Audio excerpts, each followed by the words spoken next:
పాఠ్యాంశంలోకి మనం ప్రవేశించాం. ఇందులో 2 భాగాలు ఉంటాయి. మొదటి భాగం చూద్దాం. కొత్త సహస్రాబ్దంలోకి శతాబ్దంలోకి అడుగు పెడుతున్న సందర్భంలో గడిచిన కాలాన్ని పరామర్శించుకోవటం, ఆ అనుభవాలను స్మరించుకోవటం, భవిష్యత్తు మీద ఒక అంచనాతో ఆశను పెంచుకోవటం ఎవరైనా సామాన్యంగా చేయాలనుకునే పని.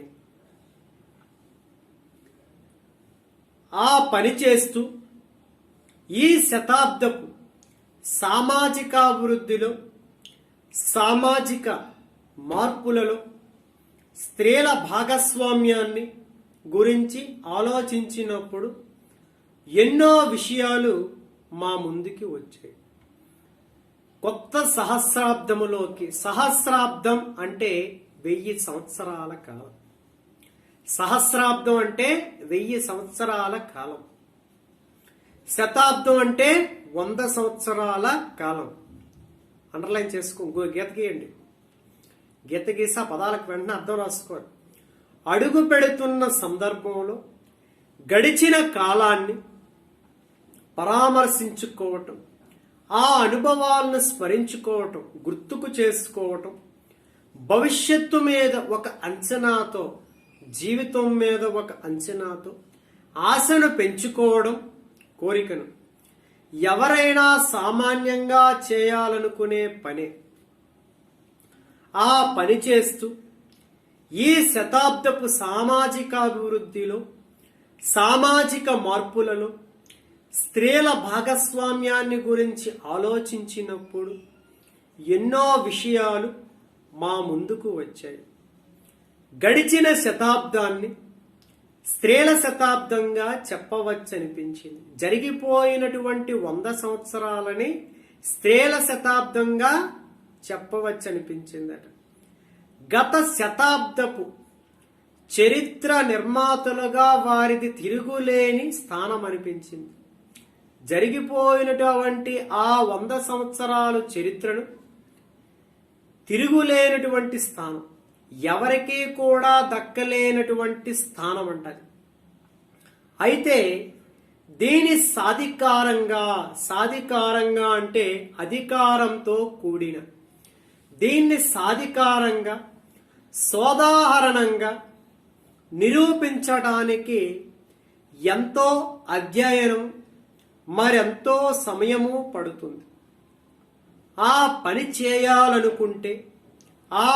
చేయాలనుకుంటూనే ముందుగా ఈ శతాబ్దంలో భిన్న రంగాల్లో, కీలక స్థానాల్లో, కీలక సమయాలలో పనిచేసి అక్కడ తమ ముద్ర వేసిన 100 మంది స్త్రీల ఫోటోలతో, వారి గురించిన ముఖ్య వివరాలతో ఒక పుస్తకం తీసుకురావాలనుకున్నాం.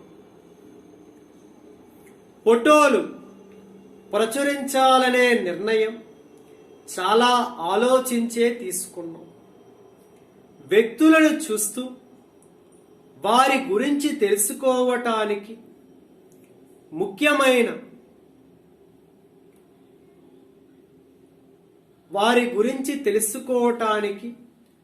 ముఖమైనా తెలియని వ్యక్తుల గురించి చదవటానికి ఈ తరం వారు చూసే ఆసక్తిలో ఆతురత, ఇష్టంతో తేడా ఉంటుంది. ఇష్టంలో ఈ తరం యువతకు గత చరిత్రను పరిచయం చేసేటప్పుడు, జరిగిపోయినటువంటి కాలం గురించి పరిచయం చేసేటప్పుడు వారి మనసులపై ముద్ర వేయటానికి ఫోటోలు అవసరమనిపించింది. ఆ రకంగా వాళ్ళ జ్ఞాపకాలు మనలో ఎక్కువ కాలం ఉంటాయని మా ఉద్దేశం.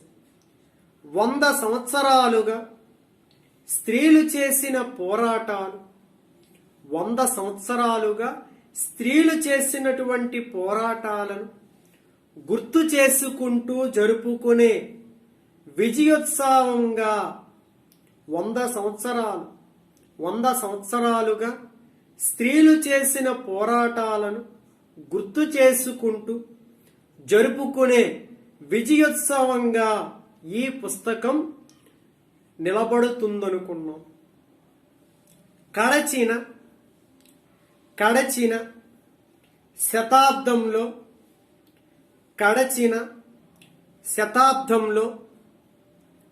స్త్రీలు చేసిన పోరాటాలు, భాగమైన ఉద్యమాలు, రాణించిన రంగాలు ఎన్నో ఉన్నాయి. మొదటిసారి చదువుకున్న సామాన్య స్త్రీలు, మొదటి వితంతు వివాహం చేసుకునే సాహసం చేసిన స్త్రీలు. వితంతువు అంటే భర్త చనిపోయినటువంటి స్త్రీ. భర్త చనిపోయినటువంటి స్త్రీ కూడా మరలా వివాహం చేసుకునేటువంటి స్త్రీలు. దానికి కూడా ఆ రోజుల్లో సాహసం చేసినటువంటి ఎంతో మంది స్త్రీలు, స్త్రీ విద్య కోసం ఉద్యమించిన స్త్రీలు, ఉద్యమాలలో చేరి జైలుకు వెళ్ళేందుకు తెగించిన స్త్రీలు, నాటకం, సినిమా, రేడియో వంటి రంగాలలోకి మొదటిసారి అడుగుపెట్టిన స్త్రీలు, మొదటి తరపు డాక్టర్లు, శాస్త్రవేత్తలు, సంగీతకారులు, నృత్య కళాకారిణులు, విద్యాధికులు తలుచుకోగానే ఒళ్ళు పులకరించే సాహసమూర్తులెందరో. అంటే స్త్రీ విద్య కోసం, చదువుకోవడం కోసం, వితంతు వివాహం మొట్టమొదటిసారిగా దానికోసం కూడా వితంతు వివాహం చేసుకోవటానికి సాహసం చేసేటువంటి స్త్రీ కూడా, తర్వాత జైల్లోకి వెళ్ళినటువంటి ఎంతో మంది స్త్రీలు, నాటకం, సినిమా, రేడియో, నాటకం అనేటువంటి రంగాలలోకి ప్రవేశించి మొదటిసారి అడుగుపెట్టినటువంటి స్త్రీలు, డాక్టర్లుగా, శాస్త్రవేత్తలుగా, సంగీతకారులుగా, నృత్య కళాకారిణులుగా, విద్యాధికులుగా, ఇటువంటి స్త్రీలందరూ కూడా ఒక్కసారి వీరందరినీ మనం తలుచుకుంటే మన యొక్క శరీరం అంతా కూడా, ఒళ్ళంతా కూడా పులకరించిపోయే విధంగా ఉన్నటువంటి సాహసమూర్తులు ఎందరో. వాళ్ళందరినీ ఒక చోట పెట్టటం అనే ఆలోచన ఎంతో ఉత్సాహాన్నిచ్చింది. ఒకరి తరువాత ఒకరు ఏ ఒక్క పుస్తకంలోనూ ఏ ఒక్క పుస్తకంలోనూ ఇమడనంత మంది మాకు తలుపుకొచ్చారు. దాంతో చరిత్ర నిర్మాతలుగా స్త్రీలు ప్రధానంగా ఉన్నారనే భావన మరొకసారి బలంగా కలిగి ఎంతో గర్వం అనిపించింది. సామాన్యంగా చరిత్ర నిర్మాతలుగా స్త్రీలకు గుర్తింపు దొరకదు, నిజమేనండి. సంప్రదాయ చరిత్రకారులు స్త్రీలను చరిత్రలో అక్కడక్కడ పౌడర్ అద్దినట్లు అద్దుతుంటారు. దాన్ని స్త్రీల ఉద్యమం ప్రశ్నిస్తూనే ఉంది. దేశం కోసం, తమ కోసం ఒక సమూహంగా స్త్రీలు చేసిన పోరాటాలకు, పడిన సంఘర్షణలకు, సాధించిన విజయాలకు గుర్తింపు దొరకదు. ఏ స్త్రీ అయినా జరిగిపోయినటువంటి ఈ 100,000 సంవత్సరాల కాలంలో చరిత్ర నిర్మాతలుగా ఉన్నటువంటి ఈ స్త్రీ సాహసమూర్తులందరికీ కూడా వారు సాధించినటువంటి విజయాలకి గుర్తింపు దొరకలేదు. చరిత్ర అనే జగన్నాథ రథచక్రాల కింద, చరిత్ర అనే జగన్నాథ రథచక్రాల కింద వాళ్ళ సామూహిక ఉనికి తునాతునకలైపోతుంది, ముక్కలైపోయిందట. దానితో కొన్ని విజయాలు సాధించిన స్త్రీలను ఒక్కొక్కరుగా తలుచుకొని వాళ్ళ శక్తికి ఆశ్చర్యపడతారు. అట్లాంటి శక్తిమంతులు అరుదుగా ఉంటారని, అటువంటి స్త్రీలు చాలా తక్కువగా ఉంటారని వారిని అసామాన్య ఉదాహరణలుగా జీవిత కథలను విడిగా చదువుతారు. ఇలాంటి స్త్రీలు కూడా వేళ్ల మీద లెక్కబెట్టగలిగినంత మంది కూడా మన చరిత్ర పుస్తకాలలో కనిపించదు.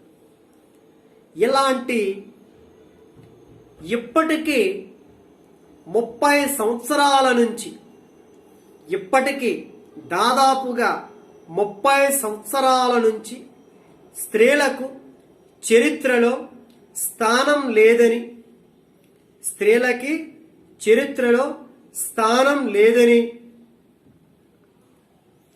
ఉన్న చరిత్ర స్త్రీల ప్రాతినిధ్యాన్ని ప్రతిబింబించే చరిత్ర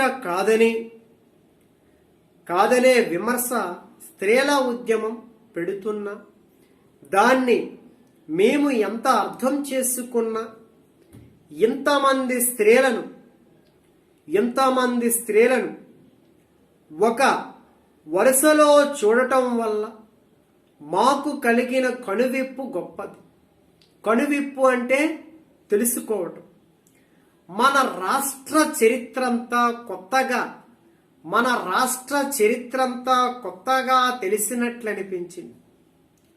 ఒక చైతన్య సమూహ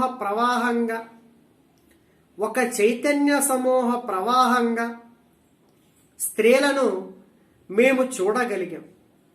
ఇంతకు ముందు విడిగా ఏ ఒక ఉద్యమంలోనో రంగంలోనో పనిచేసిన స్త్రీల గురించి చదివినప్పుడు కలిగిన అనుభూతికి, పలు రంగాలలో పనిచేసిన వందల మంది స్త్రీలను వారు సాధించిన విజయాలతో సహా చూడటం వల్ల కలిగిన అనుభూతికి పోలికే లేదు. స్త్రీల చైతన్యం అంటే కదలిక. స్త్రీల చైతన్య ప్రవాహపు వేగం, జీవం, ఆ ప్రవాహ క్రమంలోని మార్పులు అన్నీ ఒక కొత్త విషయాన్ని మాకు చెబుతున్నట్లు అనిపించింది. సామూహికమైనటువంటి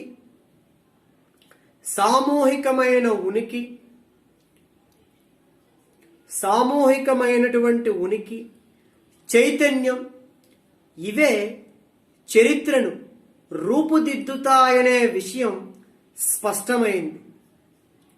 ఇంత మంచి సాంఘిక, రాజకీయ, సాంస్కృతిక వారసత్వం మనకుందని పొంగిపోయాం. ఈ స్త్రీలందరూ ఈ చరిత్రను నిర్మించేందుకు ఎంత మూల్యం చెల్లించారో తలుచుకుంటే మా గుండెలు బరువెక్కాయి. వాస్తవ జీవిత ప్రతికూల పరిస్థితులలో, యథార్థమైనటువంటి జీవితంలో వారికి ఎదురైనటువంటి ఆ పరిస్థితుల్లో, అందుకే ప్రతికూల పరిస్థితులు. అనుకూల పరిస్థితులు అంటే వారికి తగ్గట్టుగా జరగటం, ప్రతికూలం అంటే వారికి అనుకూలంగా లేనటువంటి పరిస్థితుల్లో తలపడుతూ వారు కొత్త కలలు కనటానికి, కొత్త జీవిత విధానాలను కనుక్కోవటానికి, కొన్ని కఠిన పరీక్షలకు, కొన్ని కఠిన పరీక్షలకు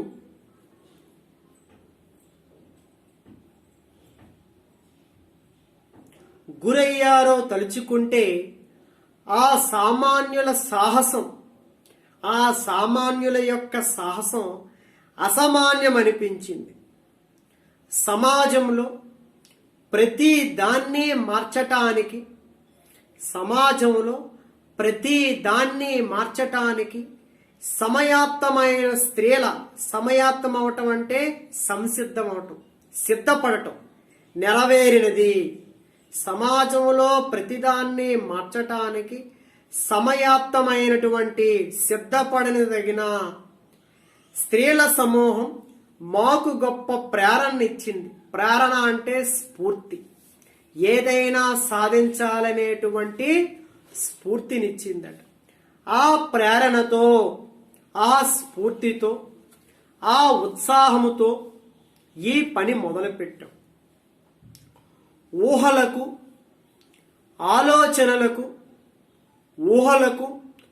ఆలోచనలకు లేని పరిమితులు పనిలో ఎన్నో ఉన్నాయి. పరిమితులు అంటే హద్దులు. ఆ పరిమితులు లేనివి పనిలో ఎన్నో ఉన్నాయట. ముందు స్థల కాలాలకు, సంఖ్యకు ఎన్నో పరిధులు అంటే హద్దులు, పరిమితులు, దానికి ఉన్నటువంటి పరిమితులు ఏర్పడి ఉన్నాయి.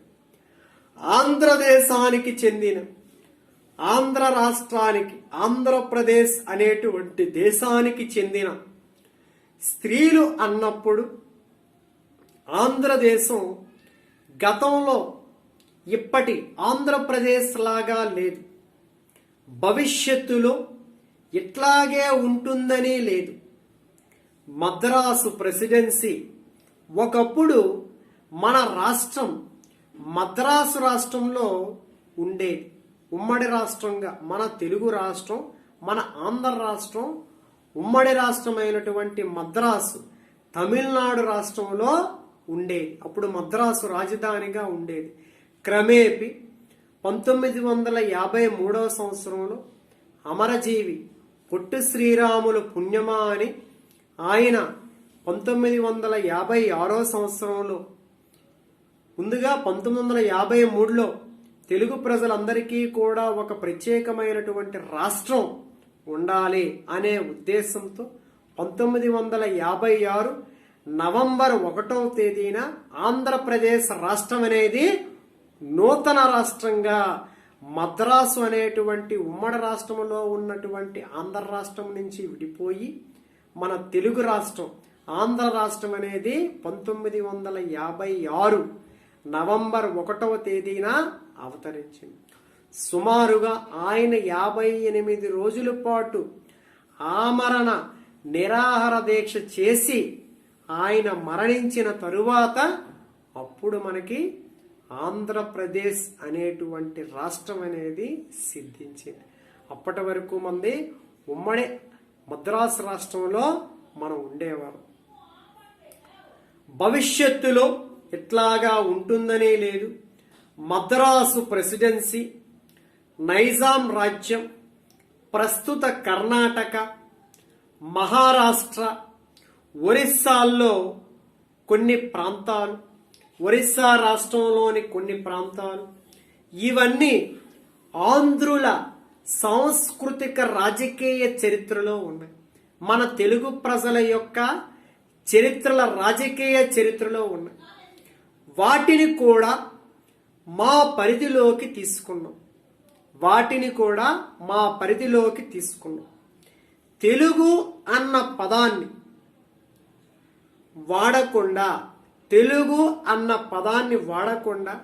ఆంధ్ర అన్న పదం వాడటానికి కారణం ఆంధ్రదేశం అన్న పదంతో ప్రస్తుతం ఏ రాజకీయ పార్టీ కూడా లేకపోవటం. అందువల్ల ఆంధ్ర చరిత్ర, ఆంధ్రదేశ చరిత్ర, ఆంధ్రదేశ చరిత్ర అని అన్నప్పుడు 19వ శతాబ్దంలో 19వ శతాబ్దంలో తెలుగు ప్రజల రాజకీయ సాంస్కృతిక జీవనానికి తెలుగు ప్రజల రాజకీయ సాంస్కృతిక జీవనానికి కేంద్రాలుగా ఉన్న ప్రాంతాలను కేంద్రాలుగా ఉన్నటువంటి ప్రాంతాలను ఇప్పటి ఆంధ్రప్రదేశ్ని రెండింటిని దృష్టిలో పెట్టుకోవాలి. ఇప్పటి ఆంధ్రప్రదేశ్ని రెండింటిని దృష్టిలో పెట్టుకోవాలి. ఇక్కడ మనకి ఆలోచించండి, చెప్పండి అని కొన్ని ఇవ్వడం జరిగింది. ఇవి మీరు కాస్త ఆలోచన పెట్టినట్లయితే మీరు ఏమైనా తెలిసి ఇక్కడ కొన్ని ఇచ్చాడు. కాలాన్ని పరామర్శించడం అంటే ఏమిటి? ఏమైనా తెలుసా మీకు? కాలాన్ని పరామర్శించడం అంటే ఏమిటి? కాలాన్ని పరామర్శ చేయు అంటే కాలాన్ని చక్కగా విచారించు అని అర్థం. గడిచిన కాలంలోని జరిగిపోయినటువంటి కాలంలోని అనుభవాలను గుర్తుకు తెచ్చుకోవటం. జరిగిపోయినటువంటి కాలంలోని అనుభవాలన్నింటినీ కూడా గుర్తుకు తెచ్చుకోవటం.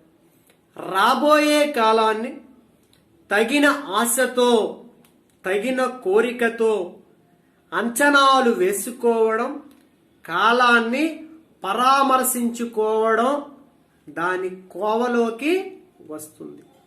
రెండోది, గడిచిన శతాబ్దాన్ని స్త్రీల శతాబ్దంగా ఎలా చెప్పుకోవచ్చు?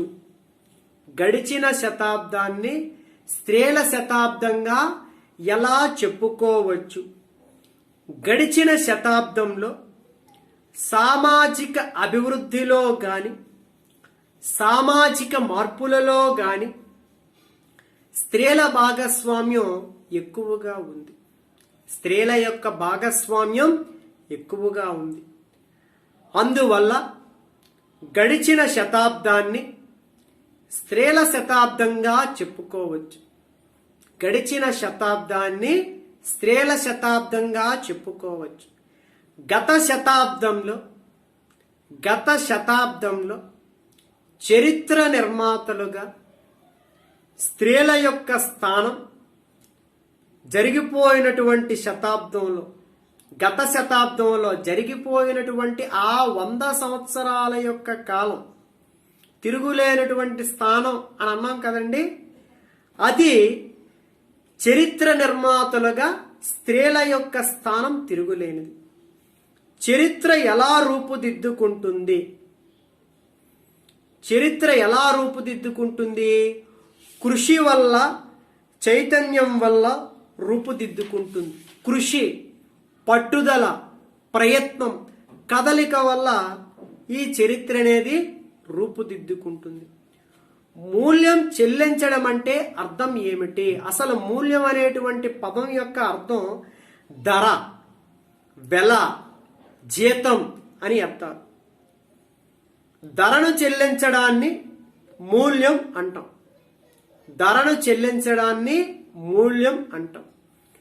ప్రస్తుతం మన పాఠ్యాంశంలో ఈ మా ప్రయత్నం అనేటువంటి పాఠ్యాంశంలో మూల్యం చెల్లించడం అంటే స్త్రీలు పాఠ్యాంశంలో ఇచ్చాడు ఇందాకలా ముందు పేరాలో సాంఘిక, రాజకీయ, సాంస్కృతిక రంగాలలో చరిత్రను నిర్మించడానికి వారి జీవితాలను ఎంత త్యాగం చేశారోనని అర్థం.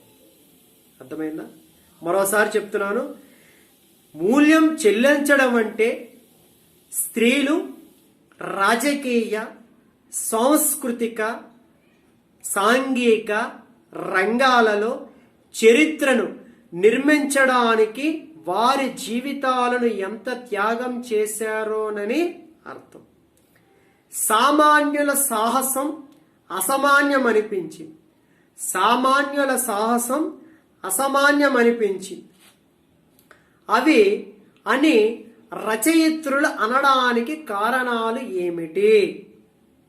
స్త్రీలను తమ జీవిత వ్యతిరేక పరిస్థితుల్లో పోరాడుతూ, స్త్రీలను తమ జీవిత వ్యతిరేక పరిస్థితుల్లో పోరాడుతూ వాళ్ళు కొత్త కొత్త కళలు కనడానికి కొత్త జీవిత విధానాలని కనుక్కోవడానికి ఎన్నో కఠినమైనటువంటి పరీక్షలకు గురయ్యారు. వారు పెట్టేటువంటి ఇబ్బందులకు గురయ్యారు. సమాజంలో ప్రతి దాన్ని మార్చడానికి సిద్ధమైన స్త్రీలు, రచయిత్రులకు గొప్ప ప్రేరణ ఇచ్చారు. ప్రేరణ అంటే స్ఫూర్తి. ఒకరిని చూసి ఒకరు స్ఫూర్తిదాయకం అవటం, ప్రేరణ ఇచ్చారు. ఆ విషయాలను గమనించిన రచయిత్రులు ఓల్గా, వసంత కన్నబిరాన్, కల్పనా కన్నబిరాన్ దానితో సామాన్యుల సాహసం ఒక మనిషి తలుచుకుంటే ఏదైనా సాధించగలడు అనేటువంటి ఉద్దేశం అసామాన్యం అనిపించిందన్నారు. ఒక మనిషి తలుచుకుంటే ఏదైనా సాధించగలడు. కృషి, పట్టుదల, ప్రయత్నం ఉంటే మనిషి అనేవాడు ఎంతటి లక్ష్యాన్నైనా సరే ఖచ్చితంగా చేరుకుంటాడు. అర్థమైందండి?